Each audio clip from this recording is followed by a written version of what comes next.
Австри улсад Монгол улсын 2668 иргэн оршин сууж байгаагаас 1696 иргэн ажил хөдөлмөр эрхэлж байгаа бол гадаадын иргэн харьяатын газрын 2024 оны мэдээллээр Монгол улсад Австрийн 30 орчим иргэн оршин сууж байгаажээ. Уг хэлэлцээр батлагдаж хэрэгжснээр хоёр улсын иргэд Монгол улс болон бүгд найрамдах Австри улсад ажилласан шимтгэл төлсөн давхцаагийн хугацаагаа нэгтгэн тооцоолж өндөр насны тэтгэвэр тогтоолгох хоёр улсад даатгалын шимтгэл төлсөн хугацаанд ноогдох тэтгэврийг тогтоолон авах боломж бүрдэж нийгмийн баталгаан сайжрах юм байна. Нийгмийн хамгааллын тухай хэлцээрийг байгуулснаар хоёр улсын иргэдийн нийгмийн баталгааг хангах,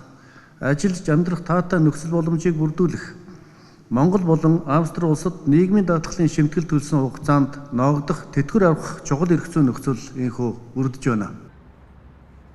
Хэлцээрийн хүрээнд даатгуулагч Монгол улс болон бүгд найрамдах Австри улсад тэтгэврийн даатгалын шимтгэл төлсөн давхцаагийн хугацаагаа нэгтгэн тооцоолж хоёр улсын хууль тогтоомжийн тэтгэврийн эрх үүсгэх, хоёр улсад шимтгэл төлсөн хугацаанаас тухайн улсын хууль тогтоомжийн дагуу шимтгэл төлсөн хугацаанд ноогдох тэтгэврийг тогтоолон авах боломж бүрднэ. Тухайлбал Монгол улсын иргэн 50 настай эмэгтэй Монгол улсад 15 жил нийгмийн даатгалын шимтгэл төлсөн, Австри улсад 13 жил ажиллаж амьдрахдаа Австрийн тэтгэврийн даатгалд хамрагдсан бол бүгд найрамдах Австри улс болон Монгол улсад шимтгэл төлсөн жилээ нэгтгэн нийт 28 жилээр тооцоолж хоёр орноос тэтгэвэр тогтоолгох эрх үүсэх юм а.